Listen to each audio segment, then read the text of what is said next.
جنگ ستمبر 1965 کے پس منظر میں لکھا ہوا ایک شاہکار ناول BRB بہتی رہے گی، جس میں پاک بھارت جنگ کے واللاحظ واقعات شامل ہیں۔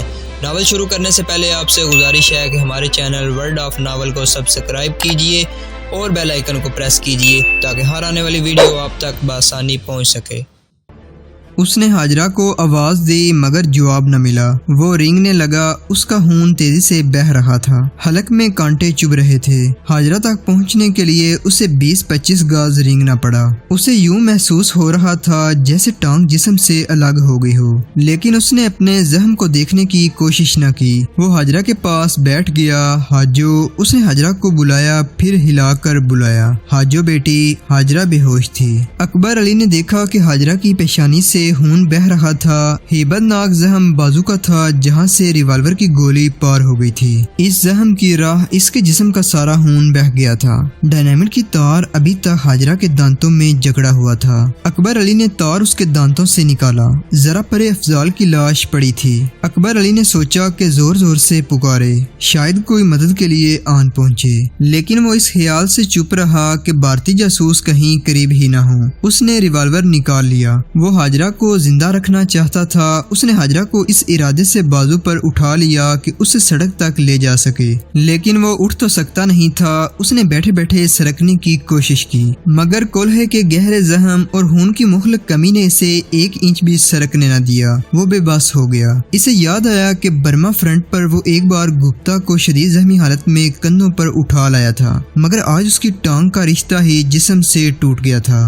گپتا کا خیال آتے ہی اس کے جسم کا بچا کھچا خون ابلنے لگا۔ اس نے سوچا کہ وہ ایک کافر کو جان پر کھیل کر بچا لایا تھا، مگر اپنی قوم کی بیٹی اس کے ہاتھوں میں مر رہی ہے۔ اس نے ہاجرہ کے بے بس جسم کو بازوؤں پر اٹھا رکھا تھا۔ اس نے بے بسی کے عالم میں ہاجرہ کے چہرے کو دیکھا۔ اس کے دل سے ہوک اٹھی۔ اس نے دیوانہ وار ہاجرہ کو سینے سے لگا لیا۔ ہاجو، اس نے جذبات سے لرزتی آواز میں کہا، مرنے کے لیے ہم فوجی ابھی زندہ تھے، تو یہاں کیوں چلی آئی تھی؟ اس کے سینے میں بجلی کوندی۔ اس نے ہاجرہ کو بازوؤں میں مضبوطی سے سنبھالا اور جسم کی تمام تر قوت صرف کر کے اٹھنے کی کوشش کرنے لگا۔ اس نے گرج کر نعرہ لگایا، یا اللہ مشکل کشا، اور وہ اٹھ کھڑا ہوا۔ بے ہوش ہاجرہ اس کے بازوؤں پر تھی۔ اس نے قدم اٹھانے کی کوشش کی اور بولا، ہاجو میں تمہیں مرنے نہیں دوں گا، لیکن اس کے زخمی کولہے والی ٹانگ تھر تھر کانپنے لگی۔ جسم سے جیسے سارا خون نکل گیا تھا۔ اکبر علی کے سامنے ریلوے لائن کی چمکتی ہوئی 2 لکیریں چکر میں گھومتی نظر آئیں، پھر گرد و پیش کے درخت بھی اس چکر میں گھومنے لگے۔ اکبر علی کو آسمان کے تارے زمین پر گرتے نظر آئے۔ اس نے محسوس کیا جیسے اس کے گھٹنے ریلوے لائن کے پتھروں کو چھو رہے ہوں۔ اس نے گھٹنوں کو ایک بار پھر اٹھانے کے لیے زور لگایا،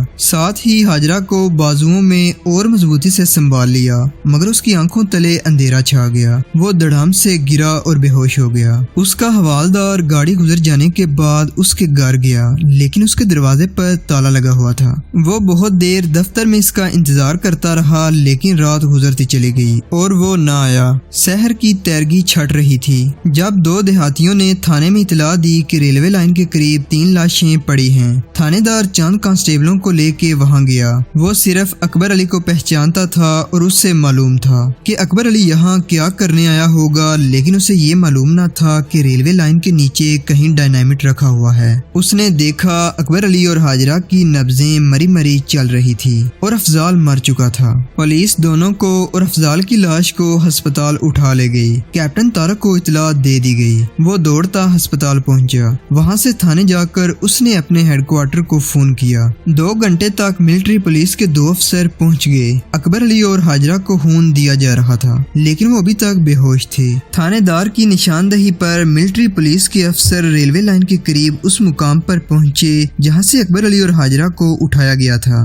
انہوں نے ریلوے لائن کے قریب ڈائنامٹ کا تار دیکھا۔ وہ ساری بات سمجھ گئے اور لائن کو دیکھنے لگے۔ ایک جگہ انہیں سلیپر کے نیچے ڈائنامٹ کا سلیب پڑا مل گیا۔ ان کے رونگٹے کھڑے ہو گئے۔ دونوں افسر تار کے ساتھ ساتھ ریلوے لائن سے دور تک چلے گئے۔ وہاں درختوں کا جھنڈ تھا اور چھوٹا سا ایک گڑھا اور پاؤں کے نشانات تھے۔ थाने दार ने कहा, मैं शर्मिंदा हूँ कि ये जासूस मेरे इलाके में मौजूद थे नहीं, मौजूद हैं। एक अफसर ने कहा, जरा बेदार रहें। दूसरे रोज अकबर अली और हाजरा होश में आ गए। डॉक्टरों ने उनके जिस्मों का खून पूरा कर दिया था। मेरे घर में जाके देखो, अकबर अली ने होश में आते ही कहा। वहाँ चारपाई के साथ एक औरत रस्सियों से बंधी हुई होगी, उसे फौरन मिलिट्री पुलिस के हवाले कर दो। मैं इसी की निशानदही पर रेलवे लाइन पर पहुंचा था जहां डायनामिट रखा था। वो औरत इंडिया की जासूस है। फिर उसने हाजरा के कारनामे की तफसील सुनाई। हाजरा ने अपने मुतालिक बताया कि वो किस तरह अफजाल के पीछे रेलवे लाइन तक पहुंची थी। अफजाल की लाश भी अस्पताल लाई गई थी। सब ने देखा कि वो मुसलमान नहीं था।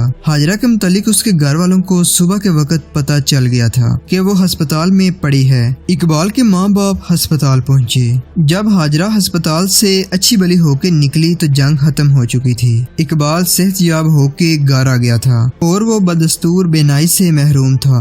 वो रह रह कर हाजरा को अपने पास बुलाता था और वो इसके पास बैठी रहती थी, लेकिन गुमसुम। उसकी ज़हनी हालत बेठिकाना थी। वो तो इस फातिहाना हकीकत से ही बेनियाज थी कि जिस गाड़ी को उसने तबाही से बचाया है, उसने भारतीयों के फैसलाकुन हमलों को किस तरह बुरी तरह नाकाम बनाया है। वो खोई खोई सी रहने लगी। उम्र में सिर्फ एक इंसान मिला था जिसने उसे खोया हुआ प्यार दिया था, मगर वो भी दुश्मन का जासूस निकला।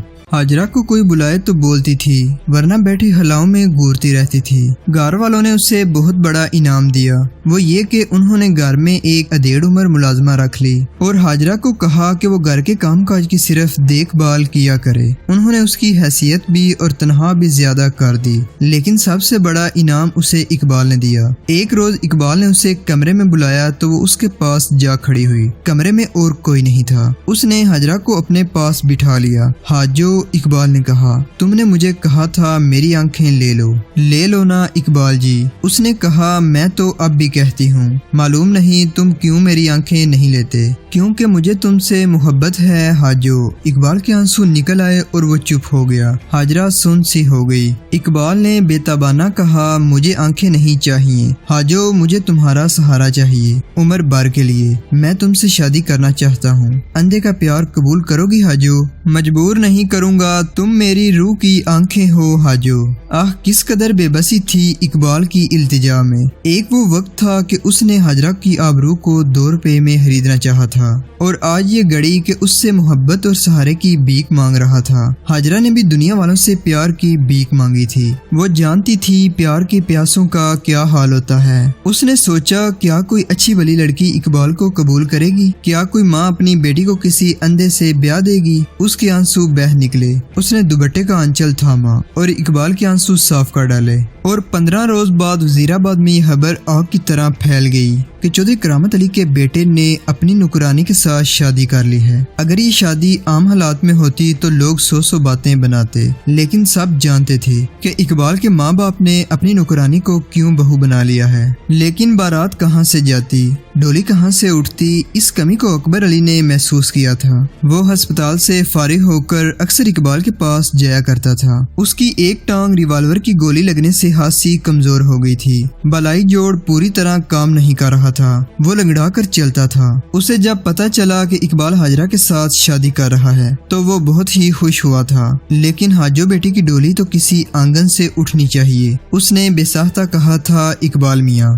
तुम्हारी बारात तो कहीं जानी चाहिए। और वो शादी से 2 रोज पहले हाजरा को अपने घर ले गया था। उसने अपनी दोनों बेटियों को बुला लिया था, जिन्होंने हाजरा को बड़े प्यार से दुल्हन बनाया था। अकबर अली ने उसे जहेज भी दिया था और इकबाल की बारात आके डोली ले गई थी। इलाने ताशकंद के बाद इकबाल का एक साथी लेफ्टिनेंट उसे देखने वजीराबाद आ गया। इकबाल ने बेताब होकर कहा, मुझे BRB तक ले चलो। लेफ्टिनेंट के पास जीप थी। इकबाल ने हाजरा को भी साथ ले लिया। हाजरा बड़े प्यार से इकबाल का हाथ थामे उसे जीप तक ले गई।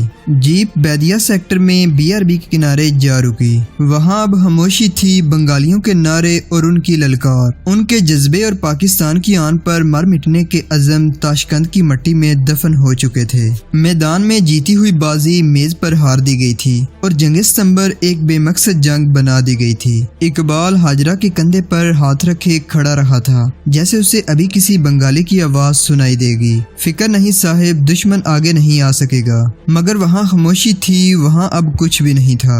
मुझे जरा नहर के किनारे के ऊपर ले चलो हाजो, इकबाल ने कहा। इकबाल का दोस्त लेफ्टिनेंट जीप में ही बैठा रहा था। उसने मियाँ बीवी को अकेला छोड़ना मुनासिब समझा था। हाजरा इकबाल का हाथ थामे नहर के किनारे के ऊपर चढ़ गई। इकबाल को नहर की रवानी का जलतरिंग सुनाई देने लगा। BRB कमाल तमकनत से बही जा रही थी। परे एक पुल टूटा हुआ था और इसके साथ ही पाक फौज के फील्ड इंजीनियर्स का बनाया हुआ लोहे का आरजी पुल था। यहाँ हाजो, इकबाल ने शगुफ्ता और फातिहाना लहजे में कहा, यहाँ हमने दुश्मन को रोका था। मैं इस मिट्टी की बू सूंघ रहा हूँ। यही जगह थी मैं बंगाल के शेरों के खून की बू सूंघ रहा हूँ जो उन्होंने पंजाब की मिट्टी पर बहाया था।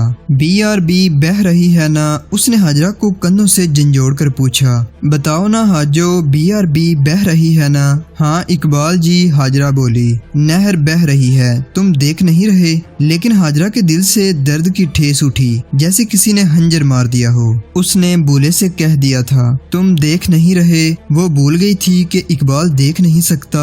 हाजरा के आंसू निकल आए। इकबाल जी, उसने रंधी हुई इल्तिजा की, मेरी आंखें ले लो, एक ही आंख ले लो। डॉक्टर कहता है कि आंख निकालते और डालते कोई तकलीफ नहीं होती। तुम वो महाज तो देख लो ना जो तुमने फतह किया था। नहीं हाजो, इकबाल ने प्यार से कहा, तुम हाथ थाम लेती हो तो सब कुछ नजर आने लगता है। इस नहर की रवानी को मैं अच्छी तरह सुन रहा हूँ। लगता है जैसे इसे बहता देख भी रहा हूँ। हाजो, मेरी आंखों की रोशनी बुझ गई है लेकिन रूह रोशन हो गई है। रूह को रोशनी इसी नहर के किनारे मिली थी। इस नहर में पाकिस्तानियों का खून मिला हुआ है। हाजो, ये नहर बहती रहेगी। इस पर फातिहाना रिकत तारी हो गई। वजदानी सी कैफियत में बोला, जमाने गुजरते रहेंगे हाजो, BRB बहती रहेगी। और उसने हाजरा को कंधों से थाम कर अपने साथ लगा लिया।